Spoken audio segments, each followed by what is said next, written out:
Kalau korang peminat Spy X Family, wajib baca. Novel ni cerita pasal apa? Novel ni mengisahkan tentang kisah-kisah rahsia keluarga Forge, yang mana kita ceritakan dalam bentuk novel. Novel ni tak nipis sangat, lebih kurang 183 muka surat saja. Akan dapat sekali poster dekat dalam. Poster Anya bersama keluarga. Kita ada ilustrasi yang kita selitkan dekat dalam novel ni, coretan daripada penulis sendiri dan juga pengkarya asal. Dalam ni ada 4 cerita yang berbeza, tapi dalam dunia Anya lah kan. Paling penting, cerita ni sangat kelakar, sangat mencuri hati. Dia juga menjentik hati lah. Ada perasaan sayu yang bila kita tahu hal sebenar. Nanti dalam cerita ni, dia tak ada dekat dalam komik tau.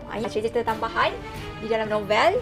Korang boleh tengok Anya pergi perkhemahan, kisah adik lelaki Yuri. Lepas tu nanti Frankie ni jumpa gadis cantik. Lepas tu adalah insiden-insiden yang berlaku. Yalah, korang tahulah kan pemikiran Anya tu macam mana.